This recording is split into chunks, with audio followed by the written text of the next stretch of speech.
con uno de sus responsables, con el analista de mercados globales de eToro, Ben Laidler, con quien hablamos a continuación. Ben, thank you so much for having us a few minutes. Thank you. Ben, we are going to talk about drinkflation, as you published in eToro. The cost of beer production soars more than 60% in these past 2 years.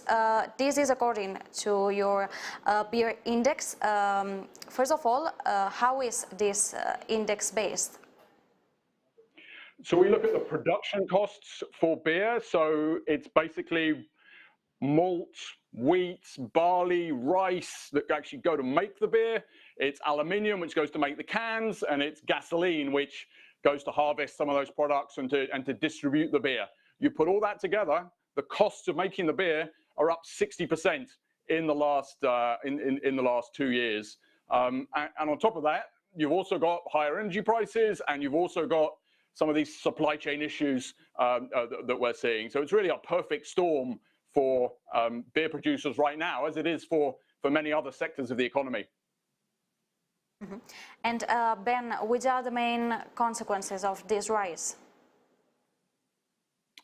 So it's, as I say, it's a perfect storm if you're a beer producer, and the reaction to that is to try and raise prices, which they've started to do. So I think one takeaway is you're going to have to pay more for your beer in the future.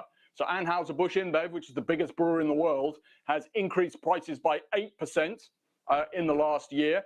And the expectation is that these brewers will continue to try and push prices a little bit higher in order to recoup some of these costs. But obviously, there's a limit to how much they can do that. There's a limit to how much people are prepared to pay. So some of that is just going to mean these companies are going to get less profitable. And we're seeing this across Europe. So more broadly, producer prices, producer costs in Europe across all industries are up 40%, and inflation's only up 10%. So the brewing industry is just one example of something that we're seeing across Europe.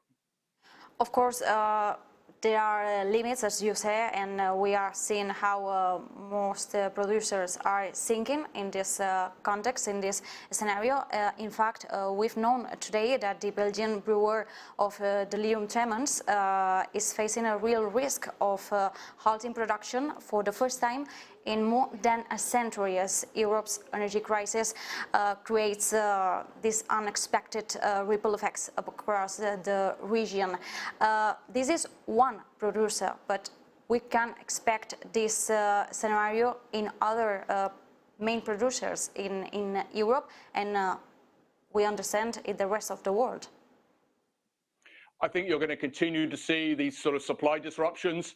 I guess the one piece of good news that I would give you is if I look at inflation in Europe, half of it, 50%, comes from these commodity prices, energy and malt, barley, wheat that we've been talking about.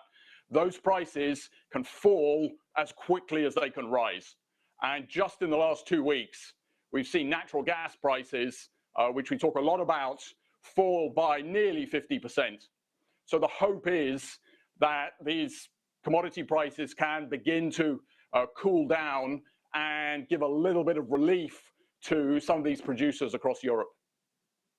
And gasoline that is required for farming the ingredients of beer, as well of the transportation of the product, has seen the biggest price rise of any item in the beer basket, with its cost jumping 138%. What can we expect now?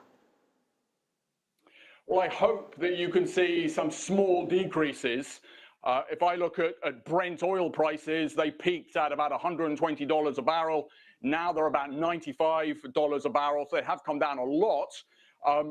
We haven't seen all the benefits of that in Europe, because obviously those commodities are priced in dollars and the euro's been weakening, but those prices have come down. They've come down a little bit. They still hurt, but they've definitely been heading in the right direction. Ben Laidler from eToro, thank you so much for having us a few minutes. Thank you. Nosotros nos quedamos